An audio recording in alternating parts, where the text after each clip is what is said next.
araw sa inyo, happy people! Medyo masungit na yung panahon pero may pasok pa rin ng mga pari ko. Pero ako malapit nang magmukhang dragon. Hindi pa kasi ako nakapagmumog o nakapagsuklay man lang mga kapari ko. Basta uminom na ako ng isang basong tubig. Dahil si Papa Ajir ang magluluto ng almusal namin, ako naman ang baon ng mga parikoy. Inuna ko munang ihanda itong babauning merienda ng mga parikoy. Dahil meron pa tayong natirang tinapay at ham and cheese, heto nang ipe-prepare ulit natin. Maaga namang umakyat si Ate Prinpin kahit na may pasok at may pahaghag pang nalalaman ng mga ito. Yung sa side ng tinapay ginupit-gupit ko at sinama ko na rin pinrito dyan. Isinausaw ko rin pala ito sa may egg na may gatas at syempre breadcrumbs mga kaparikoy at ipinrito ko na may kasamang margarine. Syempre dito natin inilagay sa bento box na bagong baonan ng mga parikoy para medyo mainit-init pa rin. Dahil nga marami tayong kasama dito sa compound natin, syempre pinagbaon ko na rin si Ate Prinpin at si Ate Jade Rose. Ingat-ingat tayo mga estudyante sa pagpasok, malakas po ang ulan. Habang nag-aalaga pa si Kuya Kaiser at heto naman kumakain si Ading Ivo mga kaparikoy. Ako naman iniluto ko na dito yung babauning lunch ng mga parikoy. Nagprito ako ng chicken nuggets at hitong hinalo ko lang na all-purpose breading mix mga kaparikoy. Ilang beses ko na itong natry at gustong gusto kasi ng mga parikoy. Pwede rin yung burger patty mga kaparikoy, manok or isda. At talaga namang sobrang saya ko dito sa bento box na ito mga kaparikoy. Kung gusto nyong bumili nito, ilalagay ko sa comment section yung link. Sobrang liit lang siya pero sobrang madami ring mailalagay. Kaya ito nilagay ko na sa kanilang bag mga kaparikoy at heto na naman tayo. Nagkabaliktad na naman ang nilagay ko mga kaparikoy. Pag pala ni Kuya Ivo yon mga kaparikoy kaya pinagpalit ko ulit. Inayos ko rin itong bag ng mga kuya dahil ito si Kuya Ivo mga kaparikoy. Meron siyang small bag sa loob, lalagyan ng extra t-shirt niya at kung ano-ano pa. Si Baby Avia naman ang sinunod ko mga kaparikoy. Pinalitan ko ng diaper at ng damit niya mga kaparikoy. Hindi ko siya sinabay na maligo dahil sobrang lamig pa mga kaparikoy. Habang dito naman banda sa kwarto, nagwalis-walis muna ang Kuya Ivo natin. At dahil paalis na ang mga kuya, aba naman binigyan muna natin ng pampalubag loob si Baby Avia na Chucky para hindi umiyak. Buti na lang talaga mga kaparikoy at unti-unti nang naiintindihan ni Baby Avia yung pagpasok ng mga kuya niya. Hindi na rin siya umiyak. Kaya nung pag-alis ng mga kuya niya, heto na kami mga kaparikoy. Nagkape muna ako at syempre yung pinrito ko na tirang tinapay. Heto pala kami mga kaparikoy kapag pumasok na yung mga parikoy natin, as in tahimik ang buong bahay. Walang tao sa kwarto. Dito naman sa computer room, wala din. Kaya heto kami sa sala. Kaya minsan talaga mga kaparikoy bumababa kami dyan kanila mama or naglalakad-lakad kami sa labas. At medyo nalibang ako dahil umakyat nga sa upuan si Baby Avia sakto sa bandang ulo ko kaya minasahin niya ako. Ganito daw yung masahin ni nanay ni Ate Charing mga kaparikoy kaya yan nagagaya niya talaga kung ano yung mga nakikita niya sa paligid niya. Good job Baby Avia, abawi takala. Nung nagsawang batang iyan agad-agad na kaming bumaba mga kaparikoy at dala-dala niya itong payong dahil medyo umaambon kasi mga kaparikoy. Medyo lumalakas nga yung ulan kaya pinuntahan ko si Kuya Roger sa banda dito. Sabi ko tama na muna yung paghakot.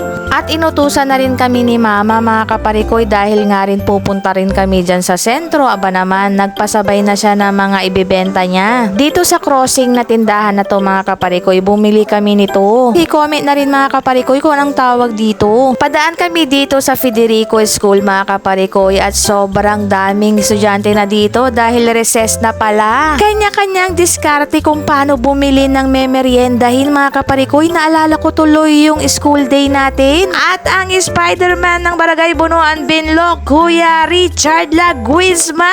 Napakasipag talaga ng mag-asawang ito mga kaparikoy at heto na nga nakita rin namin yung benta ni ate mga kaparikoy kaya bumili din yung aking kapatid na si JV. Syempre para masuportahan natin sila mga kaparikoy bumili rin tayo sa kanila. Shoutout sa inyong lahat. Diretso na tayo dito mga kaparikoy sa pasabay ni Mama. Dumaan muna tayo dito sa Alea Store mga kaparikoy at nauna muna yung kapatid kong bumili ng 400 grams na Bear Brand. At syempre ako naman ang sumunod mga kaparikoy dahil sa pasabay ni Mama na bibiliin para sa store niya. Ang hanap nyo murang grocery dito na sa Alea Store. Dumaan muna tayo saglit dito sa pinapagawang bahay ng aking kapatid mga kaparikoy. Nakipaglaro muna ang batang ito at napagod kaya heto sa bahay naggatas agad. At syempre ako naman mga kaparikoy hindi mawawala to sa pang-araw-araw natin ang First Vita Plus para mas lalong masarap sarap at talagang sobrang lamig. Nilagyan ko pa rin ng yelo mga kaparikoy. Alog, shake lang natin si Spider-Man ng mahilo-hilo. Heto pala yung malagkit na binili natin dun sa school kanina mga kaparikoy. At syempre, inom-inom na tayo ng napakalamig na First Vita Plus. Napasilip muna ako dito sa aming bintana mga kaparikoy dahil lumalakas talaga yung ulan at mukhang pinapauwi na yung mga estudyante mga kaparikoy. Medyo ramdam na rin kasi ang bagyong Enteng dito sa lugar natin sa Pangasinan mga kaparikoy. Kaya magsusundo na tayo mamaya mga kaparikoy. Abang-abang na dito sa dadaanan nyo. Baka kayo na ang makapulo. Ilalaglag ko lang ito sa aking dinadaanan. Dito sa ganap na to, nalilibang-libang pang baby Avia na yan. Naghugas ng kamay at syempre iniwanan niya na itong mga baril niya dahil heto na ang nakita niyang bagong paglilibangan niya. Nakita niya dito sa isang tabi yung mga cutics ko mga kaparikoy at talaga ba namang alam niya kung saan ginagamit ito. Plano ko talagang lagyan siya pero dalawa lang. Kaso nang nalumaling mga kaparikoy, pinalagyan niya lahat yung isang kamay niya. At talaga ba namang may nalalaman pang papustura mga kaparikoy? Ayan o.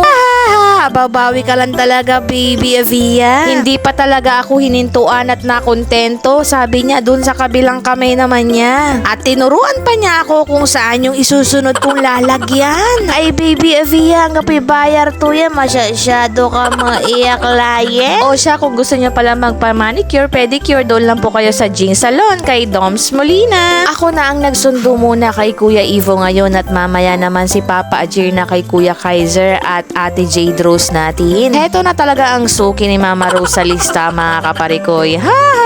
Rewind na tayo mga kaparikoy. Siyempre, pag uwi natin, hugas-hugas na tayo ng mga baunan at merienda time. Habang nakapagsaing na rin tayo at heto na nga, meron na naman tayong ayuda galing kay mama na merienda din. Busy na ang mga parikoy natin na nagme-merienda sa kwarto at sakto naman dumating na rin ang Kuya Kaiser natin. Hindi pa siya nakakapasok mga kaparikoy. Tinatanong niya na kung ano ang merienda namin. Aminin nyo, ganyan din naman tayo noon mga kaparikoy. Basta pagdating natin ng bahay, parang talagang gutom na gutom. Namahan na rin ako ni Baby Avia dito na maghugas ng baunan ni Kuya Kaiser. Dumating na rin yung order natin sa Shopee. Ito yung Unilove diaper ni Baby Avia. Panggabi ito mga kaparikoy at XL. Pang nighttime niya kasi ito mga kaparikoy, talagang hindi naglilik at komportable ang batang ito. Pang daytime naman niya ang Sumiko diaper. Shout out pala kay Tatay Kagawad Doming Palsimon mga kaparikoy. Sa lahat ng pedicab driver dito sa Barangay Bunuan Binlong. Mga jeepney driver na din. Ingat-ingat po kayong lahat. I-follow din ang aming YouTube channel na Rosimo Family. God bless you all mga kaparikoy. Burmans na. Napuas lalamut. Ha!